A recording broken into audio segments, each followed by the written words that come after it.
मैं अलका ठाकुर हूं और आप सभी का अलका मेडिकल क्लासेस में स्वागत है। और आज हम बहुत ज्यादा ही एक महत्वपूर्ण चीज को समझने वाले हैं जो हमसे जुड़ा हुआ है, जो हमारे समाज से जुड़ा हुआ है और जो हमारी संस्कृति से भी जुड़ा हुआ है। वो क्या है? वो है सेक्सुअल इंटरकोर्स, जिसको हम शॉर्ट फॉर्म में बोलते हैं सेक्स।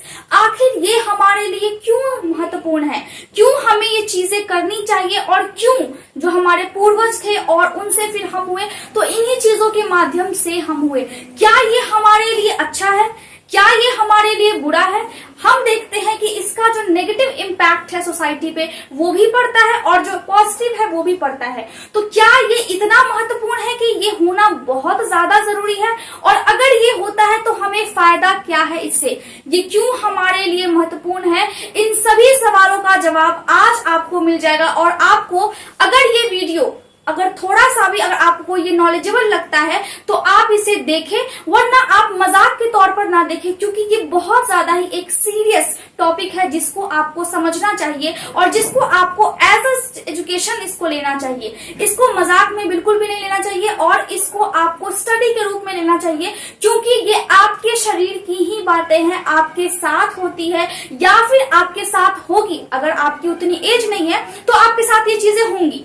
तो एक हमारी संस्कृति है जिसमें हम सबके सामने कुछ चीजों को नहीं बोल सकते हैं, लेकिन हर चीज को समझने का, हर चीज को कहीं ना कहीं अप्लाई करने का जगह होता है और समय भी होता है। तो ठीक ये जो सारी बातें हैं ये इस टॉपिक पे अप्लाई होती है कि अगर ये टॉपिक के बारे में आप पढ़ते हैं तो उसका समय है, उसका एक सही जगह है जहां पे आप डिस्कस करें। आप कहीं पे भी इसको डिस्कस नहीं कर सकते हैं, लेकिन डिस्कस करना भी बहुत ज्यादा ही जरूरी है। तो चलिए हम स्टार्ट करते हैं कि why sex is important. Sex हमारे लिए क्यों महत्वपूर्ण है और ये किस चीज के लिए काम में आता है। तो हम सभी जानते हैं कि जब आपके मम्मी पापा थे, उनसे आप हुए और फिर आपसे आपका वंश चलेगा, तो वो सेक्स के माध्यम से ही होता है। तो सेक्स को हम क्या बोलते हैं? सेक्स को हम बोलते हैं सेक्सुअल इंटरकोर्स। क्या बोलते हैं?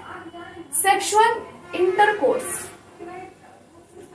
सेक्सुअल इंटरकोर्स बोलते हैं। अब ये किस लोगों में होता है? एक महिला और एक पुरुष में भी होता है, लेकिन बहुत सारे इसमें एक्सेप्शन भी है, मतलब अपवाद भी हैं। एक महिला और महिला में भी होता है और एक पुरुष में भी होता है। तो उन अपवादों की हम बात नहीं कर रहे हैं, हम नॉर्मली बात कर रहे हैं एक महिला और एक पुरुष के बीच सेक्सुअल इंटरकोर्स की हम बात कर रहे हैं, जिससे आगे जाकर के इन दोनों के मिलने से एक नए बच्चे का जन्म होता है, उनके वंश को वो बच्चा आगे बढ़ाता है। तो सबसे पहले हमने ये समझ लिया कि सेक्सुअल इंटरकोर्स क्यों जरूरी है। ये हमारे वंश को आगे बढ़ाने के लिए बहुत ज्यादा जरूरी है। प्रजनन की क्रिया इसमें होती है और इसी प्रजनन से आगे जाकर के उनके संतान उत्पन्न होते हैं और मनुष्यों की संख्या इसी तरह इसी प्रोसेस के थ्रू ही बढ़ती जा रही है। तो हमने ये समझ लिया कि रिप्रोडक्शन सबसे इंपॉर्टेंट चीज है। कि क्यों इंपॉर्टेंट है, क्यों हम करते हैं?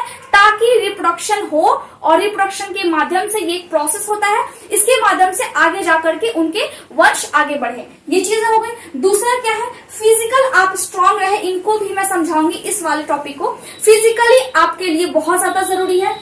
उसके बाद इंटेलेक्चुअल आपके ब्रेन के लिए, आपने सोचने समझने की शक्ति के लिए बहुत ज्यादा इंपॉर्टेंट है। इसके अलावा क्या है? इमोशनल आपके भावनात्मक रूप से ये आपको सपोर्ट करता है, इसके लिए जरूरी है। साइकोलॉजिकल आपके सोचने समझने का जो तरीका है और आपका जो पर्सनालिटी है, आपके सोचने से ही आपकी पर्सनालिटी डेवलप होती है। आप जैसा सोचते हैं आपकी पर्सनालिटी वैसी ही होती चली जाती है। आप जैसा रिएक्ट करते हैं आपकी पर्सनालिटी में अच्छा या बुरा आपका रिएक्शन ऐड हो जाता है। और अगर कोई आपको देखेगा या फिर आपसे बात करेगा तो आपकी छवि वैसी ही होगी जैसा कि आप सोचते हैं, जैसा आप करते हैं और जैसा आपका बिहेवियर है सभी लोगों के साथ। ठीक है। इसके अलावा सोशल, समाज में एक अलग इम्पैक्ट पड़ता है। अगर आप एक महिला को शादी करके लाते हैं या फिर अगर आप एक महिला हैं तो अगर आप एक पुरुष से शादी करते हैं तो समाज में उसका एक अलग ही इम्पैक्ट होता है, एक अलग ही छवि होती है।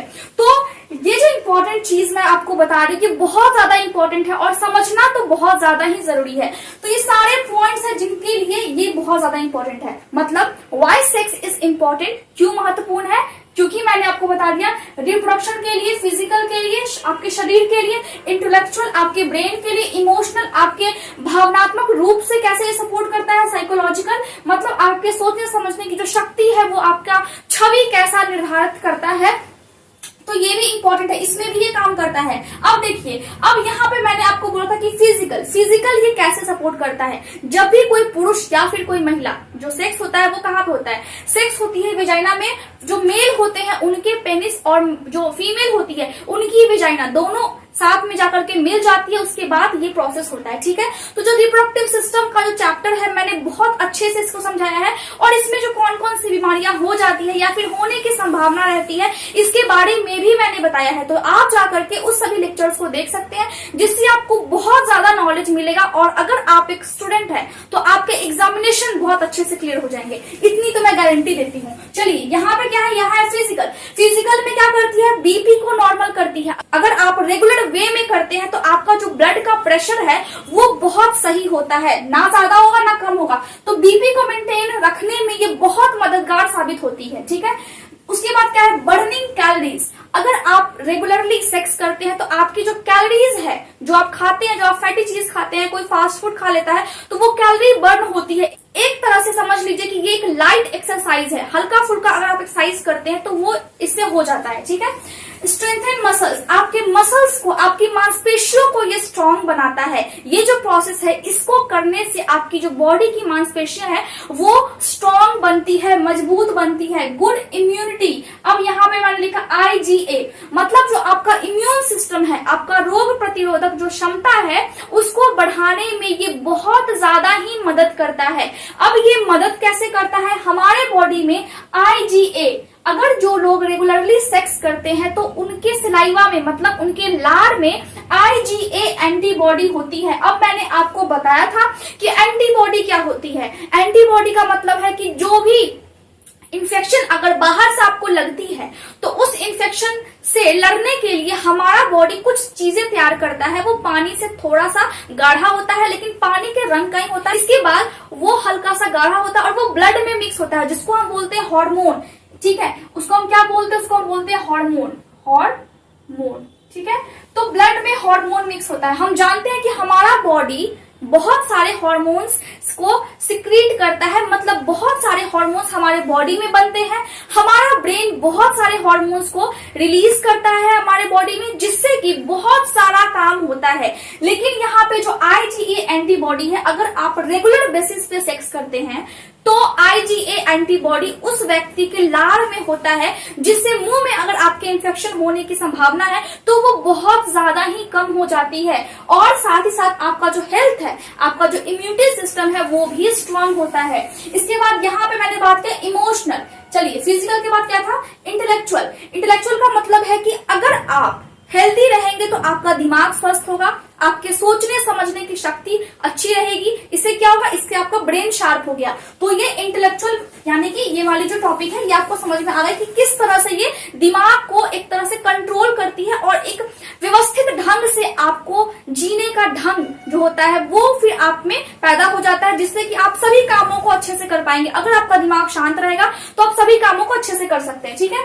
इसके बाद इमोशनल, भावनात्मक रूप से आप जुड़ सकते हैं किसी भी व्यक्ति से। अगर आप जिसके साथ सेक्स करते हैं तो इमोशनली आप उससे अटैच हो जाते हैं। इसका मतलब है कि जो इमोशंस वाला जो फीलिंग है, हम सभी जो इंसान है वो हम सभी जानते हैं कि हमारे बॉडी में बहुत सारी चीजें होती है, लेकिन हम जानते हैं कि कैसे कैसे होती है, लेकिन हम ये नहीं जानते हैं कि ये अचानक से क्यों हो रही है और ये किस तरह से हो रही है। नहीं तो जो साइंटिस्ट थे वो बिल्कुल हमारे जैसा एक इंसान बना सकते थे आर्टिफिशियली, लेकिन क्यों नहीं बना पा रहे हैं, क्योंकि हम में इमोशन है, हम में भावना है। तो वो जो भावना है वो इस सेक्स के माध्यम से ही आता है। तो इस तरह से हम देख सकते हैं कि इमोशनली बहुत ज्यादा सपोर्ट करता है ये सेक्स। ठीक है, इसके बाद जिसके साथ भी आप संबंध बनाते हैं उसके साथ आप बहुत ज्यादा भावनात्मक रूप से जुड़ जाते हैं। तो इसका मतलब ये हुआ कि जो सेक्स है वो आपके और आपके फैमिली के बीच में रिलेशनशिप बहुत स्ट्रांग करता है, बहुत अच्छा करता है, जिससे आपका जो जीवन है वो थोड़ा सा इजी हो जाता है, स्ट्रेस भरा जीवन। ठीक है,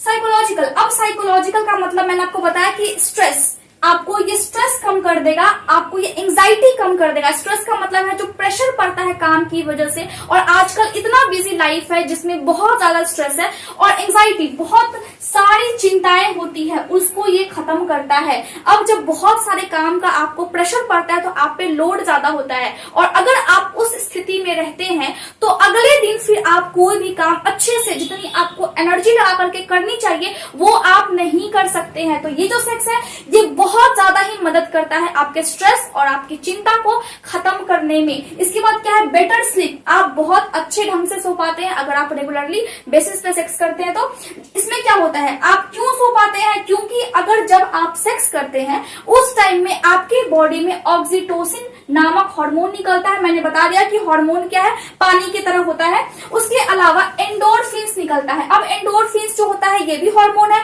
ये हंसने के टाइम भी निकलता है और ये सेक्स करने के टाइम भी निकलता है, जिससे आप अच्छा फील करते हैं और एक तरह से आपका मूड बिल्कुल फ्रेश हो जाता है। तो जो ये दोनों हार्मोन है जब ये निकलते हैं, अब ये दोनों हार्मोन को हम साथ में क्या बोल सकते हैं, लव या फिर इंटीमेसी हार्मोन भी बोल सकते हैं। इंटीमेसी का मतलब है जब इंटीमेट होते हैं दो पर्सन, जब आप शरीर से जुड़ते हैं किसी और पर्सन के साथ, ठीक है, उसको हम बोलते हैं इंटीमेसी। तो जब ये दोनों हार्मोन निकलती है सेक्स करने के टाइम में, तो एक तो आपका मूड बहुत अच्छा होता है और दूसरा आपका जो स्लीप है, आपका जो सोने की क्षमता है वो बहुत, अगर आप कम देर ही सोएंगे तो आप बहुत अच्छी नींद सो पाएंगे, ठीक है। तो ये दोनों हार्मोन है, जब ये दोनों मिल जाती है बॉडी में, साथ में निकलती है और जब मिल जाती है तो एक तरह से ये सुलाने का काम करती है, ठीक है, ये समझ में आ गया। इसके बाद है रिलीफ हेडेक। अब आपके सर में दर्द होगा, आप समझिए कि आपका जो मूड है वो बिल्कुल फ्रेश होगा, तो आपके जो सर की दर्द है वो भी तो गायब हो जाएगी, तो सर भी आपका दुखेगा नहीं, ठीक है। इसके बाद क्या है, अगर हम सोशल की बात करें, सोशल में हम क्या देखते हैं कि अगर आप एक सेक्स करते हैं तो सेक्स करने से पहले आपकी शादी की जाती है। उसका क्या मतलब है, उसका मतलब है कि समाज में एक व्यवस्थित ढंग से इन चीजों को रखा गया है, इन चीजों का एक रूल्स एंड रेगुलेशन तय किया गया है, इसका ये रास्ता है, इस तरह आपको करना है, ठीक है। तो यहाँ पे क्या है, यहाँ पे है कि सोशल किस तरह से ये हेल्प करता है। अगर आपका एक फैमिली है तो उसका सोशल स्टेटस अलग होगा, समाज में उसकी इज्जत अलग होगी, समाज में उसका जो लेवल होगा वो अलग होगा। तो आप कैसा बिहेव करते हैं, अगर ये चीजें हैं तो ये चीजें किस तरह से काम करती है समाज में भी। अगर आपके अभी आप है, आपके मम्मी पापा है, तो उनकी वजह से आप है, तो समाज में आप उनकी वजह से जाने जा रहे हैं, तो एक तरह से सोशल स्टेटस आपका भी बेटर हो सकता है, आपका बेटर होता भी है। किसकी वजह से, ये सभी चीजों की वजह से। तो ये आप समझिए कि इन चीजों की वजह से कितना ज्यादा फायदा है, लेकिन किसी भी चीज का एक लिमिट होता है, ज्यादा किसी भी चीज का हम लिमिट क्रॉस नहीं कर सकते हैं, ठीक है। इसके बाद क्या है, अगर हम आदमियों में बात करें, ये सभी चीजों के बाद दोनों में होती है, महिला और आदमी दोनों में होती है। इसके अलावा क्या होता है, इसके अलावा पुरुषों में ये देखा गया है कि अगर रेगुलर बेसिस पे वो अगर सेक्स करते हैं तो जो प्रोस्टेट ग्लैंड होती है, प्रोस्टेट ग्लैंड में कैंसर होने की संभावना बहुत ज्यादा कम हो जाती है। 70 के एज तक उनकी जो संभावना है कैंसर होने की वो बहुत कम रहती है। अब प्रोस्टेट ग्लैंड कहाँ पे होती है, देखिए यहाँ पे मैंने आपको बताया भी था, मेल रिप्रोडक्टिव सिस्टम में या फिर प्रोस्टेट ग्लैंड में जो कैंसर होती है उसके बारे में भी मैंने आपको बताया है, तो जाकर के आप वो वीडियो देखें ताकि आपको बहुत अच्छे से समझ में आए। ये जो पेशाब की थैली होती है, मैंने आपको बताया था कि किडनी होती है, फिर पेशाब की थैली होती है, तो पेशाब की थैली के जस्ट बगल में होता है और फिर ये नीचे की तरफ फिर से पेनिस होता है। तो पेशाब की थैली होती है, फिर ये प्रोस्टेट ग्लैंड होता है उसके नीचे में, उसके बाद पुरुषों में होता है पेनिस, जिससे क्या होता है, जिससे सेक्स किया जाता है, ठीक है। तो ये जो प्रोस्टेट ग्लैंड है इसमें कैंसर होने की संभावना बहुत ज्यादा कम हो जाती है। तो सोचिए कि ये कितना ज्यादा फायदेमंद है। इसके अलावा क्या है, इसके अलावा ये आपके हार्ट के आपके हेल्थ को बहुत अच्छा रखता है, आपके दिल की बहुत ज्यादा मदद करता है। आपका बीपी तो मैंने बता दिया कि बीपी किस तरह से लो रहता है, किस तरह से वो रेगुलर एकदम प्रॉपर वे में रहता है। बीपी आपका ज्यादा बढ़ता नहीं और ज्यादा घटता भी नहीं है। और महिलाओं में क्या देखा जाता है, महिलाओं में देखा जाता है कि उनका जो ब्लड फ्लो है, सेक्स करने के टाइम में जो खून का संचार होता है बॉडी में वो ज्यादा हो जाता है। तो जब वो ज्यादा होता है तो ये हमारे लिए जरूरी है कि हमारा जो खून का संचार है वो दिन में कम से कम एक बार बहुत ज्यादा तेज हो, जिससे क्या होता है, जिससे जो हमारा हार्ट है वो बिल्कुल फ्रेश हो जाता है और एक तरह से हार्ट की एक्सरसाइज हो जाती है, हमारे दिल की एक्सरसाइज हो जाती है, जिससे कि हमारा हेल्थ अच्छा रहता है। अगर हमारा दिल अच्छा रहेगा, हार्ट अच्छा रहेगा तो हमारा हेल्थ भी अच्छा रहेगा, ठीक है। इम्प्रूव ब्लैडर कंट्रोल, जो ब्लैडर जो पेशाब की थैली होती है जहाँ पे पेशाब जमा होता है उसके बाद महिलाओं में होती है, इधर यहाँ पे पेनिस हुई और महिलाओं में फिर यूरेथ्रा होती है, जिसको मैंने आपको कल भी बताया था किडनी वाले लेक्चर में। तो उसको क्या होता है, वो जो ब्लैडर है पेशाब की थैली है उसको कंट्रोल करने में बहुत ज्यादा मदद मिलती है। हम किसी किसी को देखते हैं कि उनको पेशाब लगता है और तुरंत उनको बहुत ज्यादा ही तेज लग जाता है, क्योंकि उनको कंट्रोल नहीं होता है तो बहुत देर तक कंट्रोल नहीं कर सकते हैं, उनका जो हालत होता है वो कुछ ज्यादा ही खराब हो जाता है। डायबिटीज वाले पेशेंट के साथ भी यही होता है, लेकिन सेक्स करने की वजह से ये आपके ब्लैडर के कंट्रोल को बहुत स्ट्रॉन्ग कर देता है। ठीक है, महिलाओं में अक्सर ये देखा जाता है। रिड्यूस इनकॉन्टिनेंस, अगर पेशाब करने में दिक्कत होती है किसी महिला को, रुक रुक करके पेशाब होता है, तो उसको भी ये सुधारता है। Relief menstrual and pre menstrual cramps, देखिए पीरियड्स होने से पहले बहुत तेज दर्द होता है पेट के नीचे, पेरू जिसको हम बोलते हैं वहां पे, और इंग्लिश में हम उसको बोलते हैं पेल्विक रीजन। ठीक है, तो यहाँ पे पेट के नीचे ये हो हमारे पेट, और इसके नीचे, ठीक है, इसके नीचे इस तरह होती है स्ट्रक्चर, यहाँ पे बहुत तेज दर्द होता है पीरियड्स के पहले और पीरियड्स के दौरान भी। और जब कोई महिला रेगुलर बेसिस पे सेक्स करती है तो ये जो दर्द है वो उनको थोड़ा कम होने लगता है, उनसे उनको रिलीफ मिलने लगता है। क्यों? क्योंकि ये जो सेक्स है वो उनको मदद करता है। इम्प्रूव इनफर्टिलिटी मतलब जो बांझपन की समस्या है वो भी खत्म होती है इससे। बिल्ड स्ट्रॉन्गर पेल्विक मसल्स, जो पेल्विक मसल्स है मतलब जो कमर के आसपास की जो मसल्स होती है महिला की सेक्स करने की वजह से वो बहुत ज्यादा स्ट्रांग हो जाती है। मसल्स मतलब होती है मांसपेशियां जो होती है वो बहुत ज्यादा स्ट्रांग होने लगती है। और क्या करता है, प्रोटेक्ट अगेंस्ट एंडोमेट्रियोसिस। अब एंडोमेट्रियोसिस का क्या मतलब है, इसका मतलब ये है कि जो यूट्रस होती है महिला में, वो उसके अंदर की जो लाइनिंग होती है, मैंने यूट्रस के बारे में भी बहुत अच्छे से बताया है, तो आप जाकर के उसको सीखें, क्योंकि सीखना बहुत ज्यादा जरूरी है। जो यूट्रस होती है उस यूट्रस में सबसे अंदर वाली जो परत होती है उसको हम बोलते हैं एंडोमेट्रियम। क्या बोलते हैं हम? एंडोमेट्रियम। अब सारे परतों को तो मैं नहीं बताऊंगी, लेकिन एक परत को बता देती हूँ, एंडोमेट्रियम। इसके मैंने डिटेल लेक्चर लिया है। एंडोमेट्रियम, तो जो एंडोमेट्रियम है वो यूट्रस के सबसे अंदर वाली परत होती है। लेकिन जो महिला बहुत लंबे समय तक या फिर समझिए कि जीवन भर सेक्स अगर नहीं करेगी तो उनमें ये खतरा होता है कि यूट्रस के बाहर ये वाली परत आना शुरू हो जाए, वो भी टूट टूट करके। अब टूट टूट करके कैसा है, देखिए यहाँ पे हमारा जो यूट्रस होता है वो कुछ इधर होती है फैलोपियन ट्यूब, इधर समझ लीजिए कि ये है, देखिए ये इस तरह से है।